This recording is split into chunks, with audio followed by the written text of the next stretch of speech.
নমস্কার বন্ধুরা, তিয়াশাস রেসিপিতে সকলকে স্বাগত জানাই। আজ আমি নিয়ে এসেছি পুঁই শাকের একটা দুর্দান্ত স্বাদের নিরামিষ ছেঁচড়ার রেসিপি, যেটা গরম ভাতের সঙ্গে খেতে অসাধারণ লাগে। আর রেসিপিটা আমি আপনাদের একটা সিক্রেট মশলা দিয়ে তৈরি করে দেখাবো, আর খুব সহজভাবে রেসিপিটা তৈরি হয়ে যাবে। খেতে একদম অনুষ্ঠান বাড়ির ছেঁচড়ার মতো খেতে লাগবে। তাহলে রেসিপিটা প্রথম থেকে শেষ পর্যন্ত দেখতে থাকুন, আশা করছি আপনাদেরও ভালো লাগবে। তো এখানে আমি রেসিপিটা তৈরি করার জন্য নিয়েছি বেশ কিছুটা কুমড়োগুলোকে এরকম ডুমো ডুমো করে কেটে নিয়েছি। আর অল্প অল্প কুমড়োর খোসা আমি রেখে দিয়েছি, যাতে করে কুমড়োটা একদম গলে না যায় আর খেতেও খুব টেস্ট হয়। নিয়েছি দুটো পটলের খোসাগুলোকেও অল্প অল্প রেখে রেখে পটলগুলোকে লম্বা লম্বা করে কেটে নিয়েছি।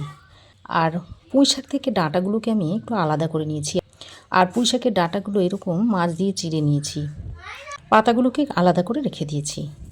আর নিয়েছি একটা মাঝারি সাইজের বেগুনগুলোকেও এরকম একটু ডুমো ডুমো করে কেটে নিয়েছি।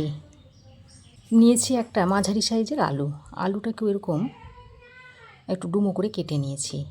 এবার আমি একটা বাটা মশলা তৈরি করে নেব। তার জন্য একটা ছোট্ট বাটির মধ্যে এই 1/2 ইঞ্চ মতো আদার টুকরো নিয়ে নিচ্ছি দুটো কাঁচা লঙ্কা, আর দিয়ে দিচ্ছি 1 চামচ গোটা জিরে। এবার এই সব কিছুকে একসঙ্গে এই রকম একটু মিহি করে বেটে নিয়েছি।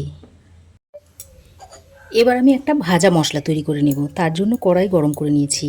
এবার এর মধ্যে দিয়ে দিচ্ছি একটা শুকনো লঙ্কা আর অল্প একটু তেজপাতা কুচিয়ে দিয়ে দিচ্ছি। তারপর এটাকে 2-1 বার ভালো করে নেড়েচেড়ে নিয়ে এবার আমি এর মধ্যে দিয়ে দিচ্ছি 1/2 চামচ মতো 5 ফোড়ন, দিয়ে দিচ্ছি 1/2 চামচ মতো গোটা কালো সর্ষে। এবার এই সব কিছুকে একসঙ্গে ড্রাই রোস্ট করে নিচ্ছি। আর এই পর্যায়ে গ্যাসের ফ্লেমটাকে একদম লোতে রেখে দিয়েছি, না হলে মশলাটা আবার পুড়ে যাবে। যাতে মশলাটা পুড়ে না যায় সেদিকেও আবার খেয়াল রাখতে হবে। ভাবে মশলাটা ভাজতে ভাজতে যখন মশলা থেকে একটা মিষ্টি গন্ধ ছাড়বে, সেই পর্যায়ে আমি সেই সিক্রেট মশলাটা দিয়ে দিচ্ছি কসুরি মেথিটাকে দিয়ে হালকা 2-1 বার নাড়াচাড়া করে মিশিয়ে নিয়ে গ্যাসের ফ্লেমটাকে বন্ধ করে এবার এটাকে একটা প্লেটের মধ্যে ঢেলে নিচ্ছি। তারপর একটু ঠান্ডা হলে এই মশলাটাকে গুঁড়ো করে নেব। এবার আমি ওই কড়াইয়ে দিয়ে দিচ্ছি সর্ষের তেলটাকে ভালোভাবে গরম করে নিয়েছি। তারপর এর মধ্যে আমি এই 4-5টা মতো বড়ি দিয়ে দিচ্ছি। বিউলির ডালের বড়ি 4-5টা দিয়ে দিয়েছি। তারপর গ্যাসের ফ্লেমটাকে এইভাবে হাইতে রেখে বড়িটাকে লালচে করে ভেজে নেব। বড়িটা ভাজতে ভাজতে ওরই সঙ্গে দিয়ে দিচ্ছি 1 মুঠো মতো চিনেবাদাম। যেহেতু আমি তরকারিটা নিরামিষভাবে তৈরি করব, তাই এইভাবে যদি একটু বড়ি আর চিনেবাদাম ভেজে আধ ভাঙা করে ছেঁচড়ার মধ্যে দেওয়া হয়, তাহলে খেতে খুবই সুন্দর হবে। আর যেহেতু এর মধ্যে মাছের মাথা পড়বে না, মাছের মাথা ছাড়া একদম নিরামিষভাবে তৈরি করব। তো দেখুন, বড়ি বাদামটাকে লালচে করে ভেজে নিয়েছি। এবার আমি এগুলোকে তুলে নিচ্ছি, তুলে একটা প্লেটের মধ্যে রেখে দিচ্ছি। আর হাই ফ্লেমে ভাজার ফলে দেখুন তেলটা খুবই কম টেনেছে। এবার কড়াইয়ের মধ্যে যে বাকি তেলটা রয়েছে, সেই তেলের মধ্যে আমি প্রথমেই পটলগুলোকে দিয়ে ভেজে নেব। একটু লালচে করে পটলগুলোকে ভেজে নিতে হবে। আর পটল ভাজার সময় আমি নুন বা হলুদ কিছুই দিচ্ছি না। নুন হলুদ দিয়ে পটলটা ভাজলে তেলটা একটু কালো হয়ে যায়, তাই আমি পটলটাকে এমনি ভেজে নিচ্ছি। পটলটাকে দেখুন আমি এরকম লালচে করে ভেজে নিচ্ছি। এবার এই পটলগুলোকে তুলে নিচ্ছি। দেখুন কড়াইয়ের মধ্যে আর তেল নেই, তাই পটল ভেজে তুলে নেবার পর এই কড়াই আমি আরও কিছুটা সর্ষের তেল দিয়ে দিই। এবার আমি এই তেলের মধ্যে আলুটা দিয়ে ভেজে নেব। তো আলুটাকে দিয়ে ভালো করে নেড়েচেড়ে একদম লালচে করে ভেজে নেব। আর এই ছেঁচড়াতে যদি একটু লাল লাল করে আলুগুলোকে ভাজা হয়, তাহলে দেখতেও যেমন সুন্দর লাগে, তেমনি খেতেও খুবই টেস্ট হয়। এবার এই আলুগুলোকেও তুলে নিচ্ছি।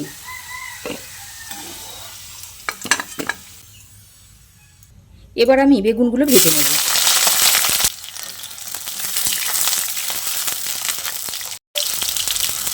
গ্যাসের ফ্লেমটাকে হাইতে করে বেগুনগুলোকে ভেজে নেব। বেগুনগুলোকেও আমি একটু লাল লাল করে ভেজে নেব।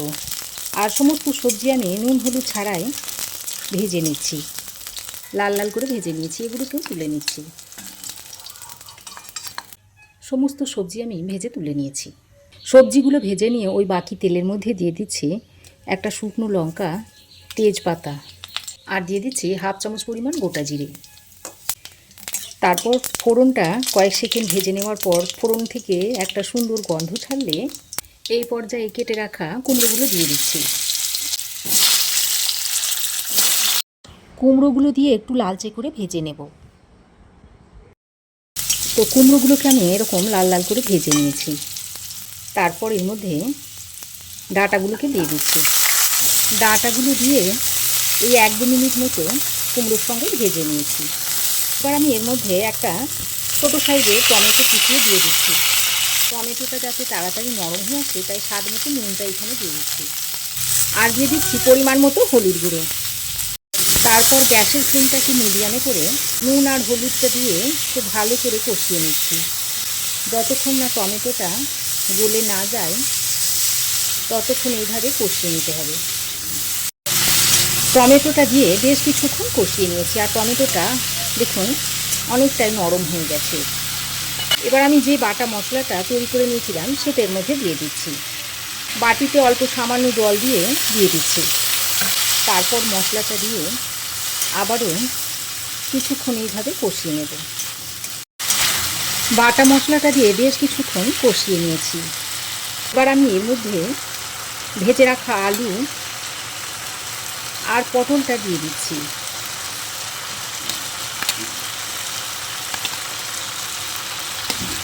বেগুনটাকে পরে দেবো, তা না হলে বেগুনটা গলে যাবে। এবার আলু আর পটলটা দিয়ে আবারও সব কিছু একসঙ্গে ভালো করে মিশিয়ে নিচ্ছি। তো আরও 2 মিনিট মতো আলু আর পটল ভাজাটা দিয়ে কষিয়ে নিয়েছি। এবার আমি যে শাকগুলোকে আলাদা করে রেখে দিয়েছিলাম সেগুলো এর মধ্যে দিয়ে দিচ্ছি। এই শাকগুলোকে দিয়ে আবারও ভালো করে মিশিয়ে নিচ্ছি। এবার একটা ঢাকনা লাগিয়ে 3-4 মিনিট রান্না করে নেব। ঢাকা দিয়ে 3-4 মিনিট মতো রান্না করে নিয়েছি। আর দেখুন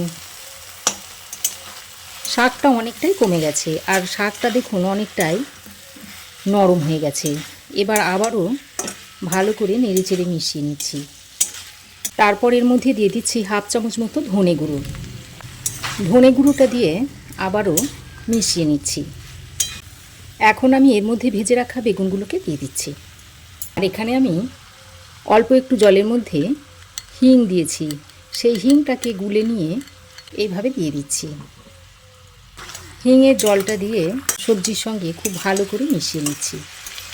যেহেতু এটা একটা নিরামিষ তরকারি তাই হিং দিলে খেতে বেশ ভালো লাগবে। আর আমি হিংটাকে ফোড়নে না দিয়ে এইভাবে জল দিয়ে হিংটাকে ব্যবহার করেছি, এতে করে হিংটা আর পুড়বে না। আর এইভাবে যদি জলের মধ্যে হিংটা গুলে দেওয়া হয় তাহলে এর স্বাদ গন্ধ দুটোই দারুণ হবে।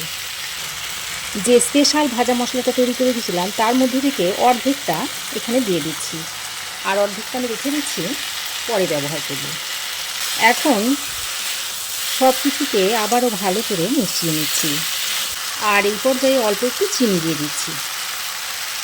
আর আমি যেহেতু একটু টমেটো ব্যবহার করেছি তাই স্বাদটা যাতে ব্যালেন্স হয় চিনিটা দিয়ে দিলাম। তো চিনিটা দিয়ে আবারও ভালো করে মিশিয়ে নিয়ে ঢাকা দিয়ে আরও কিছুক্ষণ রান্না করে নেব। আর যেহেতু আমি আজকে রান্নাতে জল ব্যবহার করছি না তাই এইভাবে ঢাকা দিয়ে দিয়ে লো ফ্লেমে রান্না করে নিতে হবে, তাহলে সব কিছু ভালোভাবে যেমন সেদ্ধ হয়ে যাবে তেমনি তরকারিটা খেতেও খুবই সুস্বাদু হবে। তো ঢাকা দিয়ে আমি আরও 4-5 মিনিট মতো রান্না করে নিয়েছি। রান্নাটা প্রায় হয়ে এসেছে। আলু ডাঁটা সব কিছু ভালোভাবে সেদ্ধ হয়ে গেছে।